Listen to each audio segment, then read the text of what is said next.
Saviez-vous que sur les 19 joueurs de l'histoire de la MLB ayant frappé 4 circuits en un seul match, Eugenio Suárez est l'un des 2 seuls, avec Bob Warner en 1986, à avoir vu son équipe perdre ce jour-là, transformant une perfection individuelle en tragédie grecque. C'est la malédiction de la surperformance au cœur d'un échec collectif. Bienvenue sur 601 Daily News, le seul endroit où nous disséquons la puissance brute des exploits historiques, comme les 4 coups de canon stratosphériques de Gino, pour comprendre les failles systémiques qui peuvent même saboter l'impossible. Le récit de cette soirée à Chase Field n'est pas celui d'une victoire, mais celui d'une tempête parfaite, où le génie d'un seul homme s'est heurté à la fragilité structurelle de son équipe. Avant que Suárez n'inscrive son nom dans les annales, on parlait de la vague noire des Diamondbacks, une équipe qui venait de concéder 3 défaites consécutives. Merrill Kelly, le pilier selon les commentateurs, montait au monticule avec la pression d'un stopper, le genre de lanceur que l'on mobilise après une série de revers pour ramener le calme. Le tableau de Kelly était presque irréprochable sur ses dernières sorties, n'ayant accordé que 4 points mérités en 3 départs. Pourtant, dès la première manche, le script habituel se déchire. Ozuna et Murphy, sur des lancers trop au milieu de la rue, comme l'aurait dit le coach fictif Dubois, expédient 2 balles par-dessus la clôture. Le pire des scénarios pour Kelly, qui confie lui-même qu'il a toujours du mal à trouver mon rythme en première manche. Pendant ce temps, Suárez, qui traînait un pourcentage de présence sur les buts inférieur à .300 et qui avait été critiqué pour sa discipline de plaque désinvolte, était en pleine transformation. Le pré-match soulignait que Suárez avait montré des signes très positifs, obtenant des buts sur balle et des contacts plus patients. C'est cette patience, ce rétrécissement délibéré de sa zone de frappe, qui allait libérer sa puissance. Au fond de la deuxième manche, face à Grant Holmes, un lanceur aux problèmes de contrôle erratique selon les statistiques, Suárez ne cherchait plus à chasser les coups sûrs, pour reprendre les mots du coach Joe Mather. Il laissait les tirs venir. Le premier circuit est un missile de 418 pieds en champ gauche. Simple correction. L'apothéose collective des D-backs arrive en 4e manche, alimentée par des buts sur balles stratégiques de Perdomo et Smith, tirant pleinement parti de l'indiscipline de Holmes. C'est Gabriel Moreno qui fournit le point tournant avec un simple de 2 points après un duel épique portant la marque à 3-2. Mais la foudre frappe à nouveau. Suárez, sur un compte plein après 30 lancers harassants pour Holmes, envoie un deuxième tir de 411 pieds, 5-2. Le stade entre en ébullition. L'exploit est déjà rare.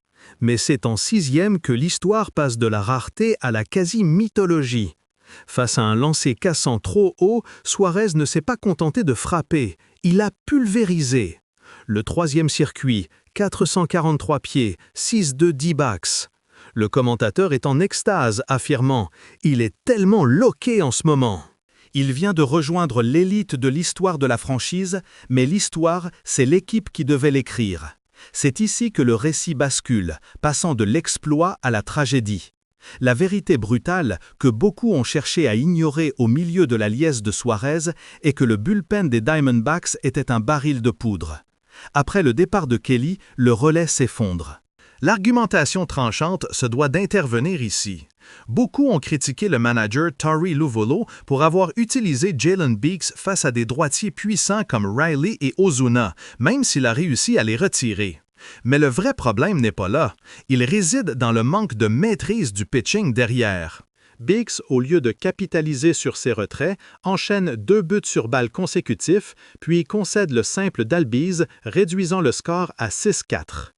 L'effondrement atteint son paroxysme en 8e.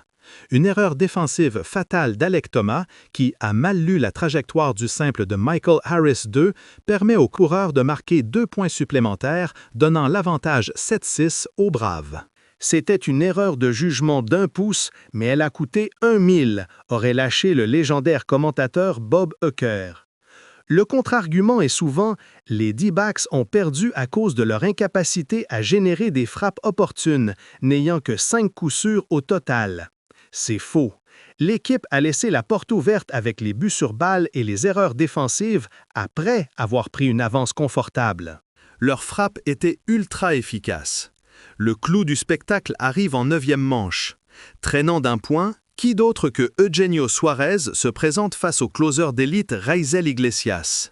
La tension est palpable. Les fans ne demandent qu'un but sur balle pour la base. Mais Suárez, cet homme de destin, a une autre idée. Sur un compte plein, il frappe un laser juste au-dessus du mur, égalisant à 7-7, le 4e circuit. L'histoire est faite, l'impossible réalisé. Suárez est le héros incontesté, tirant son équipe de la tombe. Le twist cruel arrive juste après. Alec Thomas réussit un simple, plaçant le point de la victoire en première base sans aucun retrait. Mais le jeu s'effondre. Barroza saute son amorti pour un pop-up facile, puis Kim Tawa frappe un retrait double. L'élan est brisé. En 10e, l'erreur de Moreno permet au coureur automatique de marquer, 8-7. Le coup de grâce est porté par le challenge en bas de la 10e, où la frappe de Randall Grichuk, annoncée comme le simple égalisateur, est annulée par la reprise vidéo, confirmant un retrait d'un cheveu à première base. L'histoire retiendra la perfection solitaire de Suárez, 4 coups sur 4 frappes, qui n'a pu masquer l'imprécision collective de son équipe, le laissant avec le goût amer de la défaite. C'est un rappel brutal que dans le baseball, même un acte divin ne garantit pas la victoire si les fondations s'effritent. Aimez, partagez et abonnez-vous à 601 Daily News pour ne rien manquer de ces analyses profondes. Et vous, chers spectateurs, pensez-vous que cette performance historique de 4 circuits par Eugenio Suárez aurait dû être gérée différemment stratégiquement en 9e manche pour assurer la victoire, ou la faute réside-t-elle entièrement dans l'effondrement du bullpen? Laissez vos commentaires ci-dessous.